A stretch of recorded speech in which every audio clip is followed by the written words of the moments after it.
How's it going, Internet? This is Zachamus Prime, aka Zachamus Prime, bringing you another Transformers third-party review. Today we are going to be reviewing a figure that I bought from titanonetoys because titanonetoys is awesome. Yeah, try him out, man. Try him out. Go hit him up on Facebook. Anyhow, I am reviewing the Toy World Fly Fire. Totally not Fireflight. Because, I know he kind of looks like Fireflight, but he's not Fireflight. Because check it out, man. He's got thumbs that are posable. Did Fireflight ever have posable thumbs? No, he didn't. Show me one Fireflight toy that had posable thumbs. You can't, because they don't exist. So, clearly this is not Fireflight. But yeah, Zeta Toys has been making these figures, and they look really good. And this is the second one they've released, though this is ZB01, and their previous release was ZB02. I don't know. I don't know why, but that's how they did it. But yeah, this figure's actually really nice. I like him a lot. He's got a bit of a jet on the back. That's official. Like that's legit though. Like that's legitimately how the guy looked in the cartoon. So that's all acceptable. And yeah, he just looks really good. He's got this black and red, and or the white, silver, gray. The figure is it's sculpted really good. I've been really impressed with all these nice the paint details are just really, really nice. Because you've got all these like details that are sculpted in, and then they're like, yeah, let's throw a little bit of paint on it.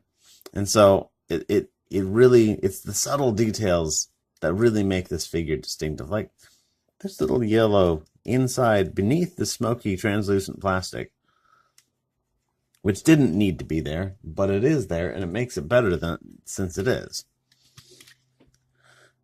But just a nice looking figure all around. I was pretty impressed with with their previous figure, and I am similarly impressed with this figure. I like it a lot.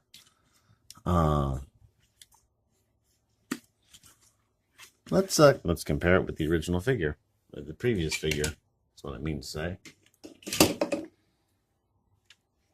So there he is with their not air raid. And I think it's really interesting how they both have this like really strong like red and white color scheme. Even though like this guy turns into a red jet and this guy turns into a black jet. But they're both like they're both like red and white in their robot modes. And so I thought that was pretty interesting. But I mean, they look really good. You can tell that they're definitely cut from the same aesthetic. Sorry, I had to sneeze. They're definitely cut from the same aesthetic cloth, so to speak. But just looks really good together. I cannot wait to get the whole team. I don't know how I'm going to display them all because my little review area is only so big. But anyhow, let's pull that guy out. In terms of accessories, he does come with his gun. And this gun has got a little slot in the handle here. I mean, it's a round 5mm handle, but it's got a slot in it that fits into... Oh no! The one thing that separated him from an actual Fireflight. His posable thumbs. Anyhow, as I was saying, fits into that. The fingers, which are pretty stiff, needlessly stiff, actually, I would say. And so this gun ain't going anywhere, man. You can like probably hold him up by, in fact, you know what? I'm gonna hold him up by his gun. No. There he is, holding up by his gun. Gun's not going anywhere, so you don't need to worry about like bumping it and having it fall out, which is nice, He also comes with these missiles, which come on these little clip thingamajigs. It is interesting to note that this is a different missile than came with their air raid. Ouch. And it is pointy. It is pointy on the fins. It's pointy on the top.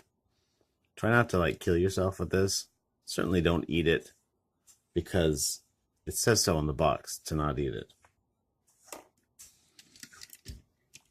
But anyhow, let's get some posability going up in this dude. He's got a ball joint that goes like pretty good range of motion. Of course, it goes all the way around, side to side, up and down. It's actually a lot of motion on that. His shoulders will go like all the way out.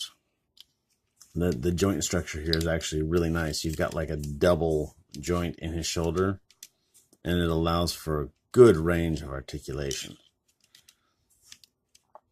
He does have, as you can see, he does have a double jointed elbow, but because of the shape of his arm, like if you can either turn it by this joint or you can turn it by this joint.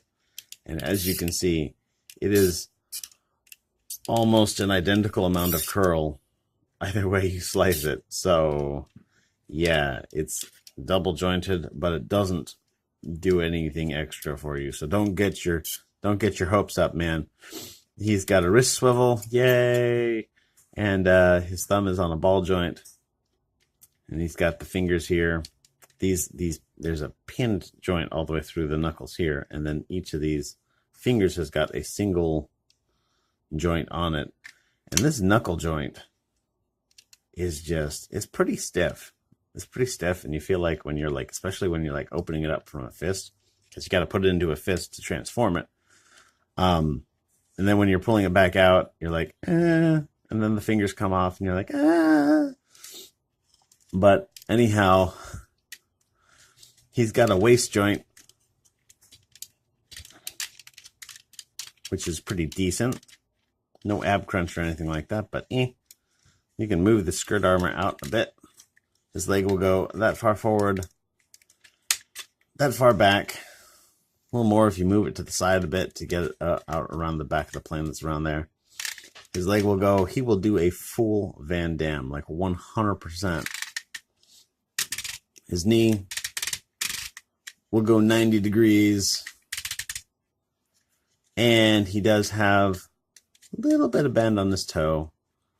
No, I mean, of course, it folds down for transformation, but absolutely no like upward articulation to speak of. But also, you can move these wings around or just take them off entirely if you don't like them. It's up to you, man. It's up to you.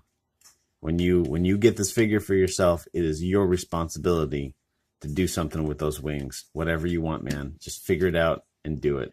Nobody will obstruct you or stand in your way. Unless it's illegal, you can't go kill anyone with it. Someone will obstruct you. Anyhow, let's get him transformed up into his combined mode. First, I'm going to take these wings off. You can transform it most of the way with the wings on. I mean, you do kind of like, if you want to move these here to here. Your choice.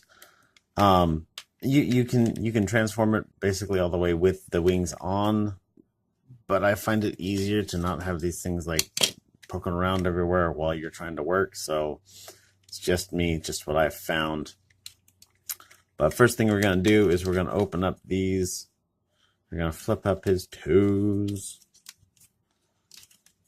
And this whole thing comes on this big double hinge thingamajig. And it's going to swing around, slide up inside there.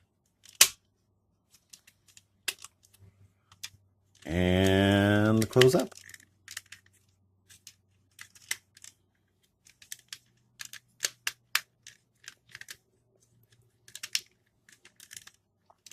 Yeah, that's his legs. Super simple. You're going to take his hands and fold them up. You're going to open up this red panel here all the way. And then you're going to collapse it down on this double joint here. And then fold that in. This is basically exactly like the last guy.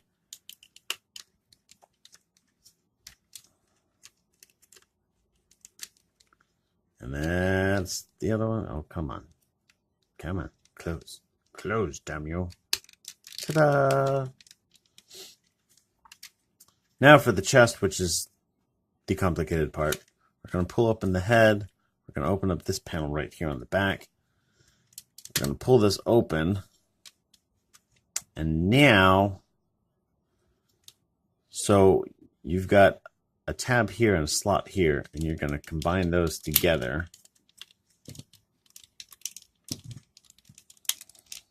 Now the basic idea of this is, so we're going to extend this joint right here, and you'll see that there's this whole like series of hinges and stuff in here. Series of hinges. So you're going to use that to extend this all the way out.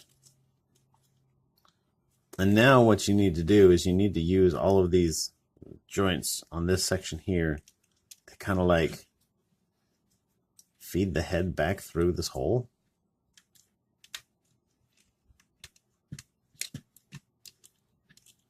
Like so. And so the basic idea is we're going to close it up so that this peg fits into this slot and the other side. This peg fits in, sorry, I guess it's this peg here fits into this slot. And this peg fits into this slot. And so you gotta kind of move this like this. Oh, and I forgot. These panels here need to fold past this, and it's kind of a scary thing to do. I mean, plastic is designed to flex a bit. One of the things that it has over, one of the benefits it has over most types of metal, it will flex a bit, but it is still kind of a nerve-wracking thing to do sometimes. Well, I was concerned that this was going to happen, so what we have here is the very first transformational cut I've ever made so far. Because this has been giving me trouble getting the head to go into this spot here. It's been a pain in the butt when I've been doing it, and I was concerned that I might not be able to get it done right the first time on camera.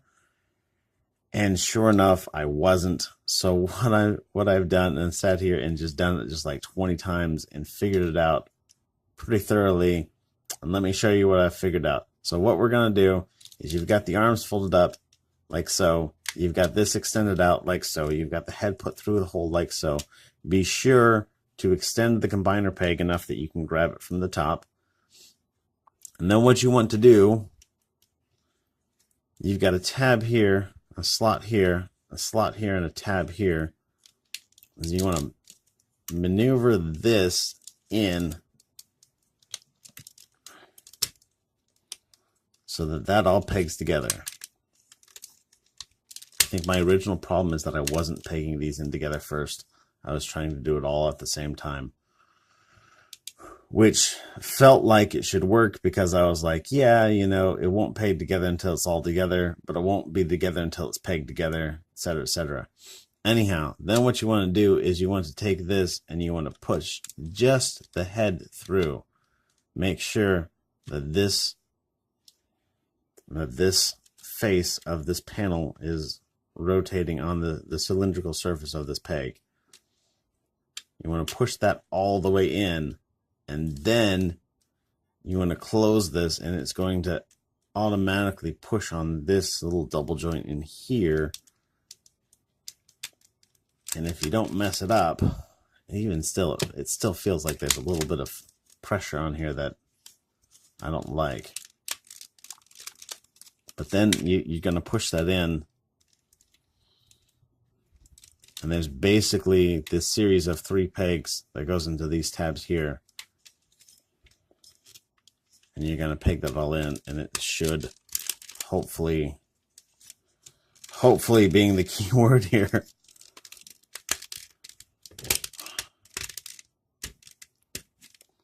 Peg together. Yeah. Alrighty. Sorry about the jump cut, guys. It wasn't fun for me either. But I didn't want to sit here for 15 minutes just struggling with the stupid joint, because you got better things to watch than that. So now, in this point, we're going to take and we're going to turn this joint right here, and we're going to turn this there. See, that joint still is like, it still doesn't feel like it's just right.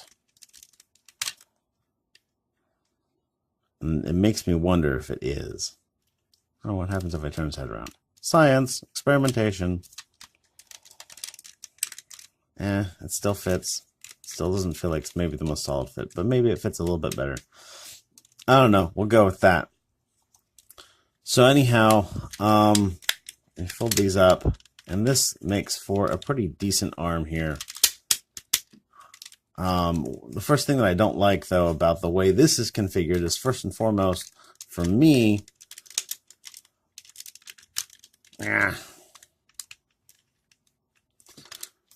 first and foremost is the clearance with this gray strut just like gets in the way of these red panels here. And of course your default action is, oh, well, you know, if we just fold these up, then that goes away. And you're right, it does. It's just that they covered up all of this in here. They covered up that so well, and now they don't because we've moved them. And so it's a bit of a shame to have to do it that way. The other thing is, I've always felt, in my opinion, that this is the proper, like, front of Superion's arm. And the benefit of doing it like this is that if you have it bent to a certain degree, you can fold those up all the way. If you're extending it out farther than that, you're going to have to move one of these panels.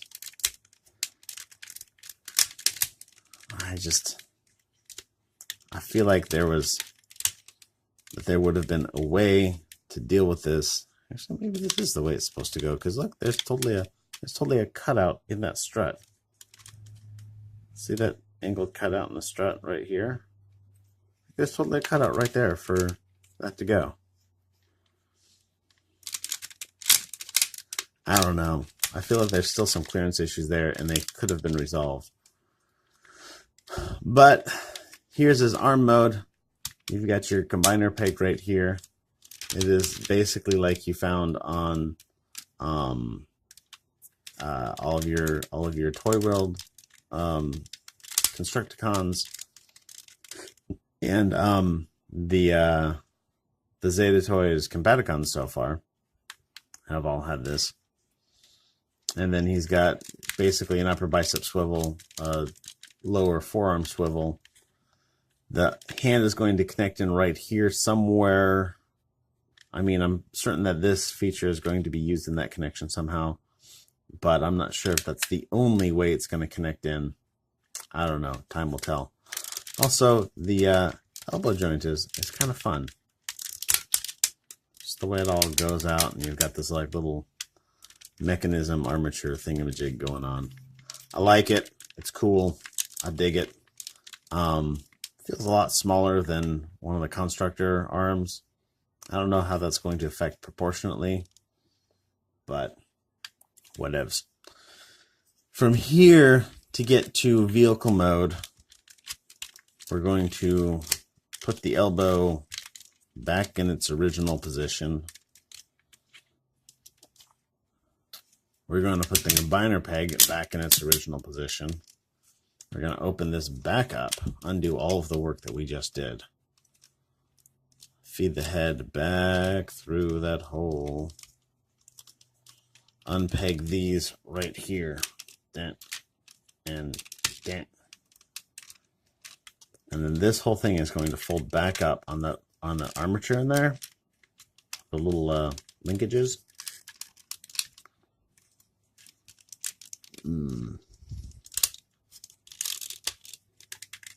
Like that.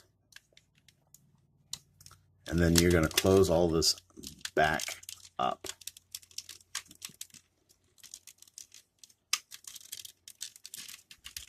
Again, with the clearance issues.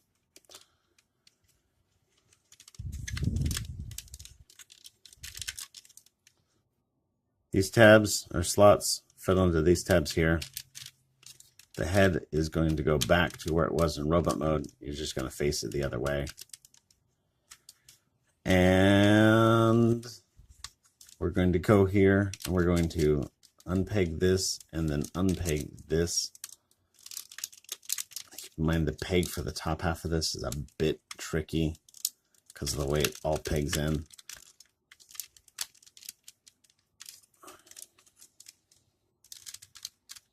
And again, I think that it might be part of the design of this toy is just maybe a bit odd, because I've got a little bit of stress around this joint, this little peg right here, and this, you can see it really clearly on the camera, this corner right here. I've been getting a bit stressed, and I think that it has to do with that piece of the transformation right there. And it's just a bit complicated and a bit awkward, and I don't think that it needs to be that way, and yet it definitely is that way. Next, we're going to, you've got these pegs right here, 1, 2, 3 pegs. We're going to slot those tabs into the slot here on that, and then do it with the other side. These are going to fold down and tab together with using these pegs. And then you've got these location tabs right here. That'll come down and basically click into those. And then on the front end, we're going to fold these air intakes down. There is a peg here. There's also a little tab here, but it doesn't use that tab. Yeah, funny how that works out. We're just going to tab that all in. Put the wings back on.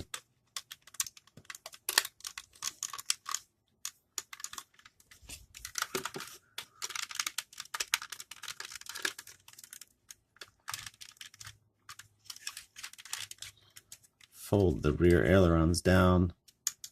Be sure to put these wingtips up a little bit. This is so when they were designing the F4 Phantom, the wing, when they put out a prototype, it had stability issues, and so what they did to fix that, because they were far enough along that they didn't want to have to change the whole central box of the airframe.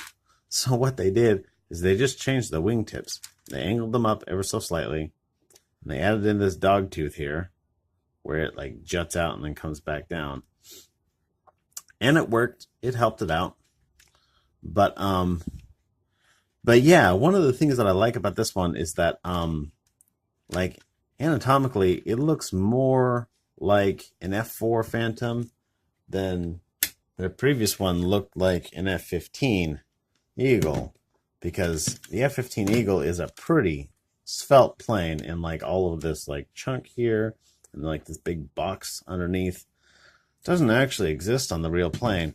But this is actually not too far. I mean, of course, yeah, a lot of this detail doesn't exist on the real plane, of course, but it's not sticking out super far past the actual geometry of the plane, which is really interesting. He does have an opening cockpit, at least for the front half. There's no opening cockpit on the second half, so your navigator is not going to have any place to get into his cockpit. You know, when I pulled this thing out of the box, I was very certain that these wings were put on upside down, and they certainly look like they're put on upside down, and they certainly act like they're put on upside down. The thing is that when you're in the robot mode, they fold up like this. And if you turn them around so that they're right side up, it looks better, but they don't fold up all the way. So something to keep in mind. This little weird scoop on the top of the wing is supposed to be there. Lots of really good tampo printings on here. You've got all these little no step, danger, exhaust, step up, all the stuff around here. You have all these really, really nice little decals. And right here you got the the figure number ZB01. Just a lot of really good prints on it. I like it. But looks really good. And one of the things that I like about this is that its landing gear is not a complete ass like the previous one was. It comes out quite nicely. It sits quite nicely. None of this spring-loaded bull honky that I did, by the way. I took this off in the review. I took this out. Haven't put it back in ever since. This guy, he just sits down there. And yeah, they look really good together. Of course, they're not quite scale size with each other. The F-15 Eagle is slightly larger than the F-4 Phantom. Wider wingspan, longer jet. These are about the same size. But, you know, whatever. Scale is for people who aren't into Transformers, because Transformers has never cared about scale, even going way back to the earliest days of Transformers. But it's a great figure. I like it a lot. The aerial bots have always been a favorite of mine because, I mean, Devastator, you gotta like Devastator because he's just so iconic. But the aerial bots have always been one that I've really liked because I've always loved planes. And aerial bots are just all about planes. But anyhow, pick him up. He's a good one. Zeta Toys is doing good work, and this continues to exemplify that in a lot of respects. Some issues with that thing there. It's not a perfect figure, but I mean, it's been a while since I've had a perfect figure in my hands. Actually, I don't know that I have anything that I would right off the bat say was a perfect figure. I don't know. Maybe the War for Cybertron Optimus Prime. I might go for that one as being a perfect figure. But yeah, Zeta Toys is doing a really good job. I know that other companies are starting to come out with theirs. Like Fans Toys has been teasing it, but of course Fans Toys, with their production schedule, is probably not going to come out for another like 2 years. And when it comes out, it'll be, you know, twice the price and super complicated to transform. But I don't know. I might review it anyhow. But anyhow, everybody, thanks for watching. Thanks for putting up with me futzing around with this figure. And you guys are all awesome. Be good to each other, and I'll see you later. Have a great day.